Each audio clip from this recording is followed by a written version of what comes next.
ICC टी20 world cup विश्वकप रे भारत सह खेलिबनी पाक क्रिकेट दल 2020 विश्वकप को नहीं चली टोणाउटरा प्रतिदिन नाटक नखराम रविवार आउ एक कलंकित अध्याय जोड़ी होईची। पूर्वर भारत न आसवा जिद रे अटल रहिबा परे बांग्लादेश को आईसीसी एही क्रिकेट महाकुंभरू विदा करिथिला। एबे गोलिया पानी फायदा उठाइबा जाई पाकिस्तान आउ एक अप्रत्याशित निष्पत्ति नेछि। तदनुसारी पाकिस्तान क्रिकेट दल 2020 विश्वकप खेलिब, किंतु फेब्रुआरी 15 तारिख रे भारत विपक्ष महामुकाबिलारू दूरेई रहिब। अर्थात यही प्रतीक्षित मैच को पाकिस्तान क्रिकेट दल वर्जन करिब। पाकिस्तान सरकार एक्स अकाउंट रे रविवार राति हठात एभली सूचना दि जाइछि। तेबे पारंपरिक प्रतिद्वंदी भारत विपक्ष मैच कहीं एवं केउं परिस्थिति रे पाकिस्तान खेलिबनी ताहा एथिरे स्पष्ट करा जाइनि। यही परिप्रेक्षी रे मैच श्रीलंकार कोलंबो रे खेला जिबार थिला। पाकिस्तान आसीबनी बोली कहिबा परे भारत को एबे ई मैच रो पूरा 2 पॉइंट मिल जिवो।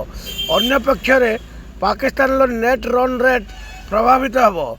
यही मामला रे पाकिस्तान क्रिकेट बोर्ड नीरवता समग्र घटना को रहस्यावृत करिछि। पाकिस्तान क्रिकेट बोर्ड को एभली निष्पत्ति भाविचिंती नियो बोली आईसीसी चेतावनी देछि। चैनल को सब्सक्राइब करिवे, लाइक करिवे, कमेंट करिवे, नुआ आस्ते बेल आइकन को बजाई देबे।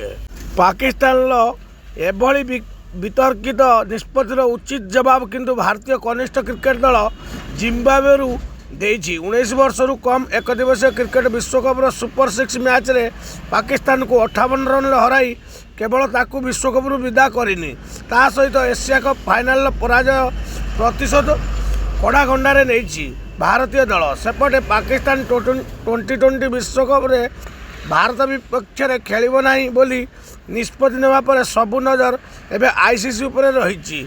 आईसीसी यही मामला रे कोन निष्पत्ति नेउछि, किभली आभिमुख्य ग्रहण करुछि, ताहा एबे क्रिकेट जगत रे मुख्य चर्चार विषय होईछि। पूर्वतन क्रिकेटर माने किंतु पाकिस्तान दलर यही निष्पत्ति को पसंद करि नाहांती। क्रिकेट प्रेमी यही हाई वोल्टेज मैच देखा वंचित होगाकू जाउछंती। पाकिस्तान सरकार एभली एक निष्पत्ति नहीं कौनसी आनुष्ठानिक मंतव्य जारी करी नथिले मध्य बांग्लादेश को नैतिक समर्थन देई एभली निष्पत्ति नेइथिबा अनुमान करा जाउछि। यह करी पाकिस्तान सरकार उभय आईसीसी और बीसीसीआई को अड़ुआरे पकेबाकू योजना करिसंती। पाकिस्तान सरकार कहते जे पाकिस्तान सरकार पाकिस्तान क्रिकेट दल को आईसीसी 2020 विश्वकप 2026 खेलने को मंजूरी प्रदान करिसंती। तेबे पाकिस्तान क्रिकेट दल फेब्रुआरी 15 रे खेला जिबाकू भारत विपक्ष मैच लगी पड़िया को उल्लाइब नहीं। चैनल को सब्सक्राइब करिवे, लाइक करिवे, कमेंट करिवे, नुआ आस्ते बेल आइकन को बजाई देबे। सूचनायोग्य 20 दल को नहीं खेला जिबाकू 2020 विश्वकप रे भारत, नाम्बिया, नेदरलैंड और अमेरिका सह ग्रुप ए रे रही। पूर्वर पीसीबी निरपेक्ष स्थान में मैच खेलवा जिद रे अटल रहिबा परे आईसीसी पाकिस्तान सबु मैच श्रीलंका रे रखिथिला। पाकिस्तान तार प्रथम मैच उद्घाटन दिवस अर्थात फेब्रुआरी 7 रे नेदरलैंड विपक्ष रे खेलिबो। यहाँ पर 10 तारिख रे अमेरिका को भेटिबो और 15 तारिख मैच बाद 18 तारिख रे नाम्बिया को मुकाबला करिबो। चैनल को सब्सक्राइब करिवे। जय जगन्नाथ।